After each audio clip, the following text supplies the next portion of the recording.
Here is how I took one of the most difficult decisions in my life and what I learned from that.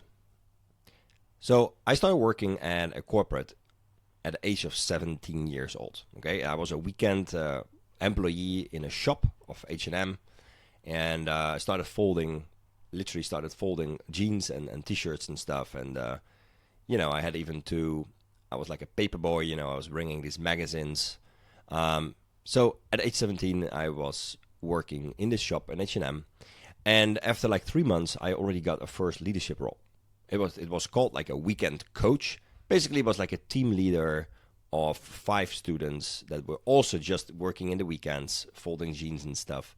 And it was my job to lead them. Okay, so great. I was sort of like the right hand of the in-shop department manager. It was a shop of like 120 people staff, so it was like a huge shop. And that was my first introduction with leadership, management, people, team performance, motivation. And it fascinated me. And, I did that for 2 years and then finished high school. And I wanted to go to university, but the idea of going back into the books was less appealing than building a career that was already at the level of management. This is how I found it at the moment. Like, I'm a sort of manager now. Where can I take this? So decided to go full time, and things from there went in the elevator.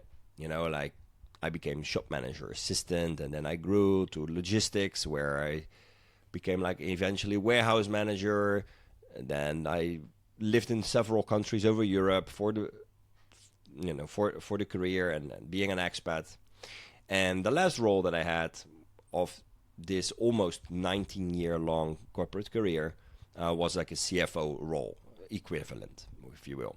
Okay, managing 200 million in budget and stuff. So with that came a tremendously beneficial package of salary and perks. Okay, literally my salary was pocket money. I had 0 bills, 0. Everything was paid for, literally everything. So it was a very, very comfortable life, right? Car, apartment, flights, you name it. Very good company, by the way, H&M.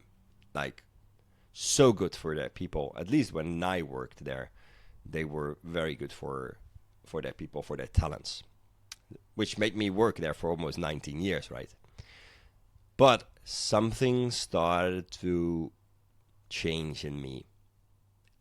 It was probably around 2016. In 2016, that's the year where I tell myself, that's the year that for the first time, I opened my eyes. Okay? I personally was, we can say, asleep until 2016. Just not aware how I'm being spun in a wheel of life without conscious awareness or my own intent of what I wanted to create. I was just being dragged into other people's goals, other people's beliefs, other people's values. In 2016, something changed. I believe, it was never confirmed by anyone, but I believe it had to do with the fact that our son was diagnosed with genetic disorder in one of his main arteries, close to the heart, and he needed surgery. That was the first time life smacked me really in the face, okay? Yeah, I grew up in the south of Rotterdam in the Netherlands. I had guns to my head. I had knives on my throat. Literally, without joke. I grew up in like a rough area, but nothing changed me from the inside as powerful as realizing that your little kid has something medical and needs this urgent surgery, okay? That was the first time I woke up. That was the first time I looked around and realized, like, what life am I living, actually? Where am I? I'm in this corporate job. I make good money, yes, but I don't know how I ended up here. You know, you have this feeling sometimes where you're driving in your car and you're distracted by something, and then suddenly you wake up and you realize you're actually on the destination. Well, that's like what being asleep is like. I don't have that anymore.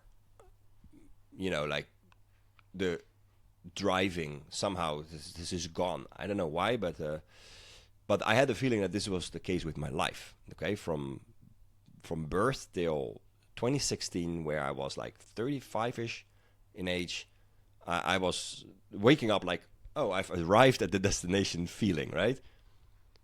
And I came aware that this was not the life that I ever chose. I chose it myself, but I chose it when I was asleep. You know, I chose it with... Yeah, but I chose it without conscious awareness, if you will. So something shifted there, something flipped for me. And I suddenly became aware that there is such a thing as consciousness. I became aware about things like visualization. I became aware about meditation in that year. I became aware about fasting in that year. Like, that was such a pivotal year for me. And, you know, I was never really healthy at that moment. I was fat. I was, you know, high cholesterol, high blood pressure. I had it all. And I was like, no, not this anymore. And I made a commitment. I made a commitment that I would start working on myself. And that's now been almost 10 years. But I made one of the most difficult decisions back in those days. And that was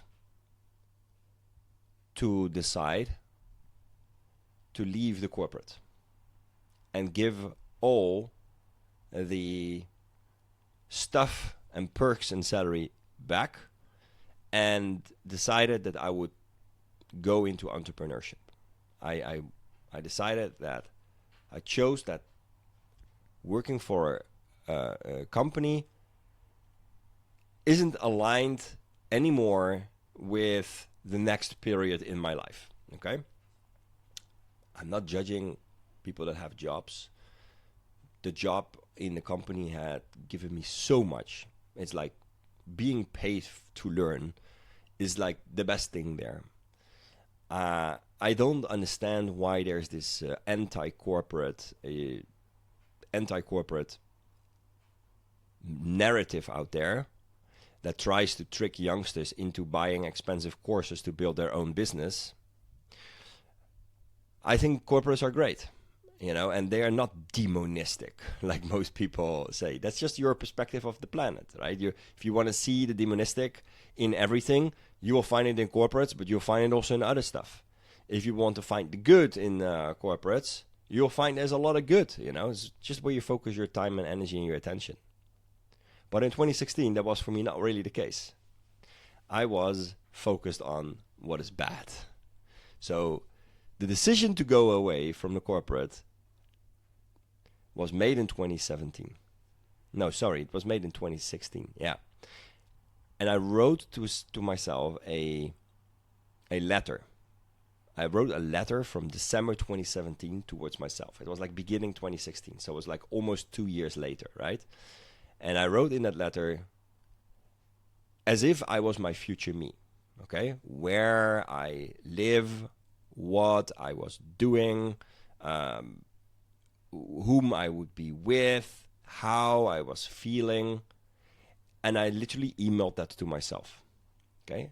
And this is kind of my first conscious attempt for manifestation. And I sent it email to myself, and once in a while, I would read it, and things started to shift for the worse. I became extremely, like, how you say that? Insomnia, right? Insomnia. I couldn't sleep. My health dropped. My energy dropped. I got severe panic attacks. severe panic attacks in meetings, corporate meetings, where I was like an executive, right? And I would get a panic attack having to go to the toilet to just catch my breath with the excuse where I said, yeah, I don't know what happened. I just had like a little bit of, sour in my stomach, and I had a burning, heartburn, I think it's called. I had like severe panic attacks, people. Like, man, that period was dark. And then I filed for a year later, so I was a year in that deep, dark hole. And then I took the step to say to my boss, great guy, I loved him, I still love him, we're still friends. I said, look, in 6 months from now, I will be gone. I'm not gonna say I'm next month gone, but I want you to know, because I respect you, that I'm on my way out. And then from that moment, I so started to enjoy the job. The last 6 months were probably the best period I had in my whole career in H&M. So weird, right? Now you would say like, okay, so how did you take this decision then? Well, I wrote that letter towards myself from the future. And I started on a day-to-day basis to embody the me from that letter of the future. Okay, so I was literally imagining when I was walking from the parking to my cubicle office, I was just imagining how it would feel when I would be on my own and move to a new country and start an own business. And so I realized on a later stage, when I was already gone from the corporate, that the stress that I experienced and the burnout and the panic attacks was my whole being adjusting and breaking free from the environment where I felt so stuck after this waking up in 2016, right? So anxiety and panic attacks and stuff, it's a messenger. That's the great takeaway I have from that period, is that these are not to be fought. These are not to be put away, anxiety and panic attacks, and trying to solve them and resist them and not allow it to be there is saying, shut up to the messenger. Now I realize that anxiety and panic attacks and whatever it is not is communication that we're shifting. We are changing, and we should allow it to happen. Anxiety is in a way good, okay? Fighting it with medication and stuff and substances is actually what is the issue with anxiety. The anxiety itself is not the issue, if we can be conscious aware that it is a helper. It's there for us to guide us, not to destroy us, okay? So how I was able to take the decision was I came to the point where the feeling, and it was like a year, the feeling of that new me became second nature, of my first nature, I would say. I was like, yeah, this is me. I'm here in the corporate, but I know how it feels to be the future me. Okay? So that's when I took the decision. That's when I felt now I'm capable of saying to my boss and to all this very interesting and very well-paid perks and stuff, which gave a lot of safety and comfort for me and my family. But to be able to say no to that with such a conviction that also my wife said, okay. She said okay right from the beginning. Like, okay. She didn't doubt. She didn't express fear. She was like, okay, I trust you. We do this. Okay, and that was remarkable because I thought that would create a lot of resistance, but it didn't.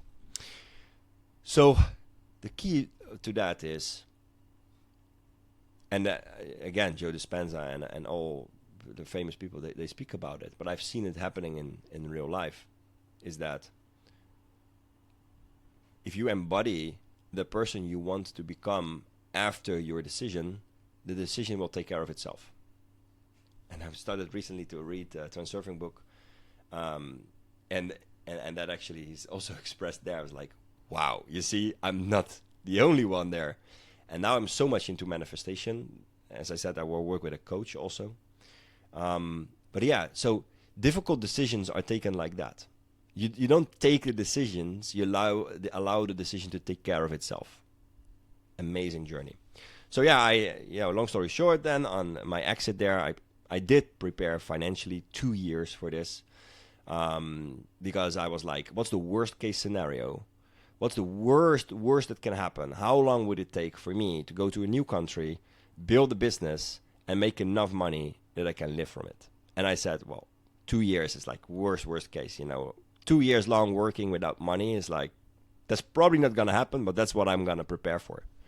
And so I racked up enough cash to live for 2 months, 2 years from that cash.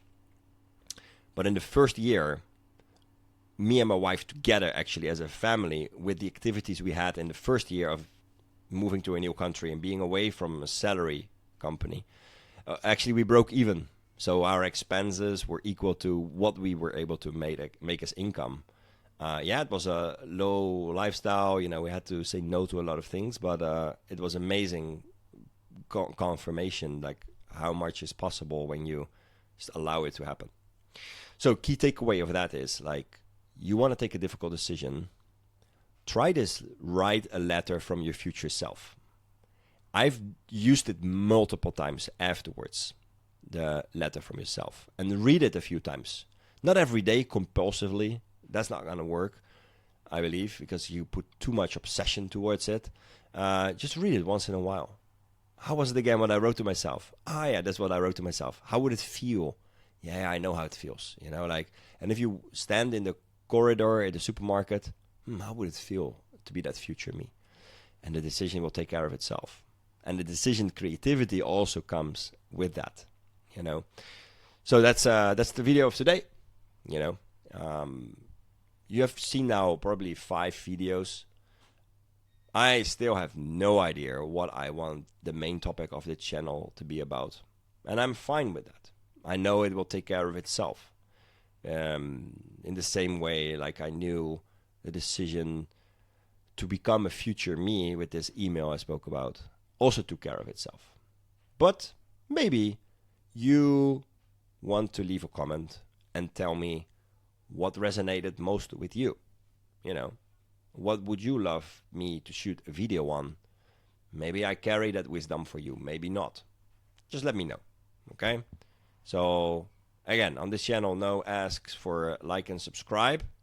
That's your decision. If you want that, great. If you don't want that, also great.